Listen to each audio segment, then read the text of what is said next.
everyone. இன்னைக்கு நான் Canadian budget 2025 பற்றி கொஞ்சம் பேசலாம். I'm not going to do a detailed analysis, but ஒரு average Canadian citizenக்கு அதில் வரக்கூடிய சில இம்பேக்ட்களை பற்றி பேசலாம்.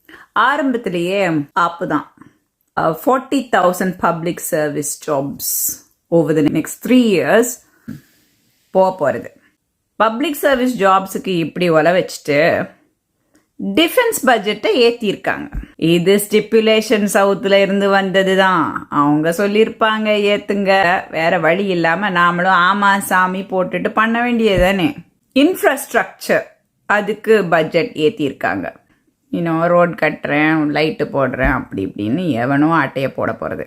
காமன் மேனுக்கு டேக்ஸில் இம்ப்ளிகேஷன்னு அதிகமாக எதுவுமே கிடையாது. We are at the brink of recession. அப்புறமா இதுக்கு மேலே என்னத்தை காமன் மேன்ட்டே இருந்து கேட்குறது இல்லையா? பட் யாருக்கு கனடாவில் இருந்தால் நன்மைன்னு பார்த்தா டேக்ஸ் பொறுத்தவரையில் நீங்கள் பணக்காரனாக இருந்தீங்கன்னா சூப்பர். Okay, super. கார்ப்பரேஷன் டேக்ஸை 2% ரிடியூஸ் பண்ணியிருக்காங்க. மெகா ரிடக்ஷன் இல்லையா? அதுக்கு அவங்க கொடுத்த ரீசன் யூஎஸை விட அட்ராக்டிவாக இன்வெஸ்டர்ஸை அட்ராக்ட் பண்ணுறதுக்காக Canada has reduce corporations tax. நம்பிட்டோம். அப்புறமா இப்போ நீங்கள் எல்லாம் காரை வேனை இப்படி வாங்கிட்டு போவோம், நாம் அதெல்லாம் ஈஸியாக வாங்கிடுவோம் இல்லையா?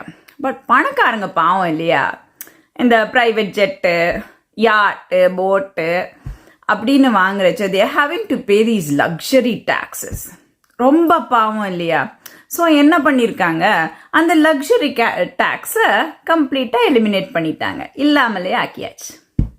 ஏன்னா அவங்க பாவம் தானே. ஸோ அதுக்கு கொடுத்த எக்ஸ்பிளனேஷன் வாஸ் அந்த லக்ஸுரி டேக்ஸை அட்மினிஸ்டர் பண்ணுற காஸ்ட் அவங்க சேவ் பண்ணுறாங்களா?